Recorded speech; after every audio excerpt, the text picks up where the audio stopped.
At 6:42 a.m. local time, just off the coast of Somalia, 5 men in a battered fiberglass gift throttle forward through choppy water.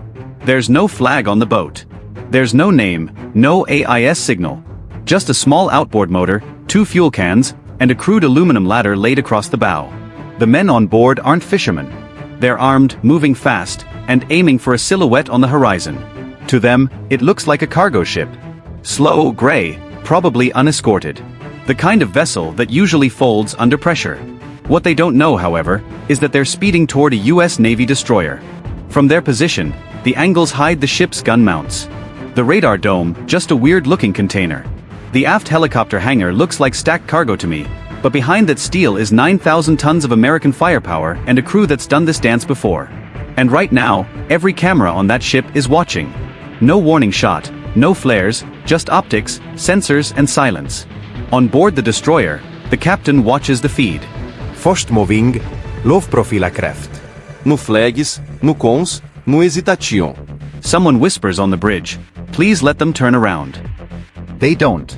Instead, the boat accelerates, riding low, nose up, charging full speed at what they still believe is an easy target. For the next 14 minutes, the US Navy will demonstrate how to win a fight without even pulling the trigger. The destroyer's bridge is quiet, but every crew member is locked in. The officer of the deck leans over to the comms panel. "Bridge to CIC. We have a fast-approaching contact bearing 118. Estimate CPA under 3 nautical miles. Time to intercept 10 minutes. Down in the Combat Information Center, sailors are already tracking the skiff. They don't need radar. They can see it. Electro-optical sensors are active. High-res visuals confirm 5 men armed. No life vests, no fishing gear. One of them is holding what looks like an AK. Another oddly keeps pointing at the ship through binoculars. This isn't a casual drift. It's an intercept run. Rules of engagement Phase 1 is declared. Cameras track the boat's every move. Electronic warfare systems go into passive scan mode. Listening, not speaking. 50 caliber stations on the destroyer's deck remain unmanned, but crews are alerted and waiting. From the captain, maintain course. No aggressive action. Let them show intent. The destroyer adjusts heading by 5 degrees, just enough to control the closing angle. Subtle, deliberate. The crew knows the drill. De-escalation unless provoked. They've seen this before. Small boats testing boundaries. Sometimes it's just fishermen drifting too close. But this feels a little coordinated. Skiff holds course, still accelerating. White spray kicks off the bow as it skips across the water. Now just 2.2 nautical miles out. And then 2 more blips appear in the corner of the camera's frame. 2 additional skiffs coming in wide, trailing behind. New contacts bearing 105 and 132. Estimate coordinated movement. This isn't a robbery. It's a swarm tactic. Classic pirate maneuver. The destroyer's crew locks eyes on the screens. No panic, just procedure. They've got 10 minutes to control the situation. And upstairs, somebody's already unlocking the Seahawk hangar. The order is calm, but absolute. Launch the Seahawk. Maintain observation. No direct overflight. Within seconds, the flight crew scrambles towards the helicopter bay. The MH-60R Seahawk, a twin-engine workhorse loaded with sensors, flares and attitude, sits fueled and ready to go. This isn't a combat loadout. There's no torpedoes, no hellfires, just optics, radar, and enough presence to change someone's mind. The rotors begin to spin. The Seahawk lifts off with a sharp pivot, nose low, rotors chopping the early warning air. Within 30 seconds, it's airborne and angling to intercept from the east. From the sky, the picture becomes clear. 3 skiffs, low profile, narrow. Hulls, each with 2 to 5 men on board. Loose formation. Classic pincher spread. 1 in the center, the other 2 flanking. Poor radio discipline. No coordination. But the timing is tight. Too tight to be random. From 800 feet up, the Seahawk's camera captures the scene in 4K thermal. Weapons, ladders, no fishing gear, no crates. This is not a misidentified crew of smugglers. It's a boarding team. Back on the destroyer, deck crew lock eyes with the video stream. The bridge crew isn't flinching. Nobody is shouting. They don't need to. One sailor calmly says, "They think we're a freighter." Another answers, "They're about to meet the Navy." On cue, the Seahawk spotlight clicks on and sweeps across the lead skiff. No sound, just a blinding beam that lands directly in the boat operator. He flinches, raises a hand to block the light. Another man stands up, shouting, waving his arms. The boat begins to veer slightly. Then a second spotlight swings over the right side skiff. Two boats in a holding pattern, one unsure, one still pushing forward. The Seahawk holds altitude, tail to the wind, optics locked in. Nobody's fired a shot, but the message is crystal clear. We see you. We're faster. And we're waiting. From the air, it's obvious one of the skiffs isn't backing off.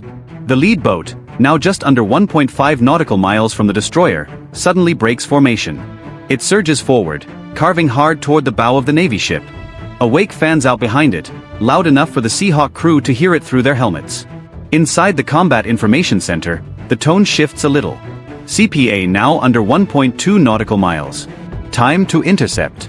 3 minutes. The destroyer responds fast and sharp. Long-range acoustic device or LRAD goes active. It emits a deafening warning tone aimed directly at the skiff. A focused wall of sound that disorients and overwhelms. It hits. The man on the bow stumbles. Another scrambles to hold the engine housing as the boat rocks violently in the chop. Still no weapons raised. No shots fired, but tension maxed out.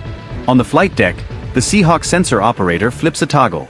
A bright green laser pulses from the helicopter, landing directly on the skip's deck. Not a weapon, just a non-lethal laser marker that says, "We're watching you. Don't push it." Then comes the second warning flare fired from the destroyer's starboard launcher. It arcs wide, burning red against the pale sky, hissing as it falls. This time it works. The skiff hesitates. Its engines throttle down, sputtering between power cycles. The bow dips into a swell. One pirate still standing throws up both hands, palms out. Universal maritime code for no threat. The second skiff pulls away. Now only one remains, the flanker, holding position about 2,000 m out. They haven't advanced. They haven't retreated. They're just sitting there waiting to see what happens next. The destroyer doesn't blink. Cameras stay locked. EW systems still tracking. Bridge still silent, but the message has certainly landed. 3 skips came looking for an easy target. Now one is drifting, one is running, and one is thinking very, very hard. The pirates haven't fired. Neither has the Navy. But there's no confusion left about what kind of ship they just tried to approach. And the next move isn't theirs anymore. At 7:01 a.m., the situation shifts. The skiff that made the aggressive move is now drifting, its engine idling low, bow facing away from the destroyer. On board the bridge, the captain doesn't celebrate. He watches, waits. Everyone does. The second boat, the right flanker, begins turning east. Not a hard turn, but just enough to signal withdrawal. Slow, careful, like they're trying not to provoke chase. Visual confirmation. Course change. Speed down to 12 knots, reports the Seahawk crew. The third skiff, the one that held back, finally throttles down and arcs southward. No comms, no flares, just silent retreat. From the helicopter, it is clear that the triangle is breaking. Below the destroyer's deck, crew stays at stations. 50 caliber gunners remain in position.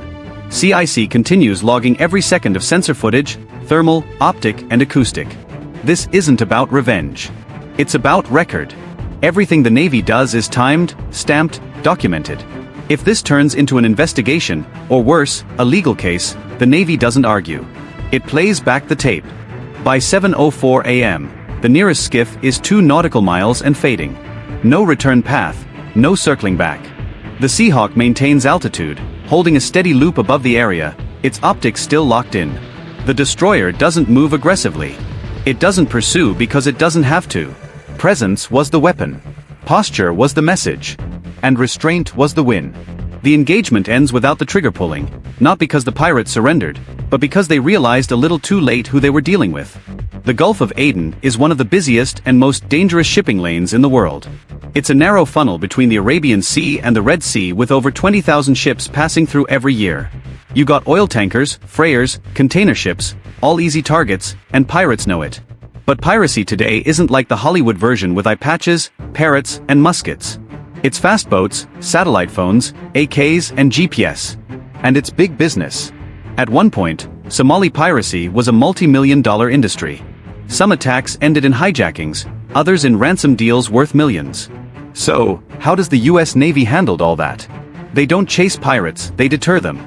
This destroyer, like many in the region, is part of a combined task force, which is Task Force 151, a multinational naval group with one goal: counter piracy. Alongside ships from NATO, the EU and other allies, these warships patrol key choke points and high-risk zones, projecting presence where it matters. Why is that effective? Because pirates work on perception. They don't want to fight a warship. They want to scare a freighter. But from 10 nautical miles out, a Navy destroyer and a cargo ship can look very similar. Tall profile, gray hull, containers on deck. To a skiff crew with no radar and one pair of binoculars, it's easy to misjudge. And that's where the Navy plays its ace. Deception through discipline. These destroyers operate under strict rules of engagement. They don't open fire because someone looks suspicious. They warn, observe, record. Every move is calculated. Every response is measured. And that's not weakness. That's control. Take this incident for example. The destroyer didn't need missiles. It didn't even need to raise weapons. It used tools. FLIR optics, LRAD sound cannons, laser markers, and a helicopter that can hover, watch, and record. The MH-60R Seahawk in particular is a flying surveillance suite. Equipped with advanced sensors like the MX-20 FLIR system, it can spot heat signatures, identify objects, and track movement in real time. No guesswork, just data. And while the pirates were trying to intimidate, the Navy was gathering evidence. In international waters, that's critical. Any engagement must be justified both legally and diplomatically. If a skiff had fired or even reached boarding distance, the destroyer could escalate. But until that moment, restraint rules. And when you record everything, flight paths, audio, heat signatures, you don't need to explain your side. You just press play. That's why the Navy wins these encounters without combat. Because when your enemy misjudges what you are, you let them find out the hard way. This wasn't a firefight. This wasn't a boarding. This was what dominance at sea looks like. Without a single shot fired, the pirates came looking for a soft target. They left with their engines smoking, their pride dented, and every move they made stored on Navy hard drives. Because the US Navy doesn't just win with weapons. It wins with presence, precision, and posture. Every system worked. Every crew member stayed calm, and every decision made in those 14 minutes sent a clear message. You can approach, but we're watching and we don't blink. This time, the pirates backed down. But these standoffs are happening more often and getting bolder. So, here's a question. Should the Navy respond harder to incidents like this, or is restraint still the smartest weapon? Drop your take in the comments. I read every one. And if you want more video encounters like this where navies intercept, posture, and outmaneuver threats without firing a shot, subscribe to Navy Media. And hey, if you want to go a step further and support the channel directly, please join the fleet. You get loyalty badges, priority responses, and you help us bring more true maritime stories to the surface. Just go over to our channel page and click join to get on board. The next time pirates want to challenge a destroyer, they might want to check what's on the radar first. I'll see you in the next one.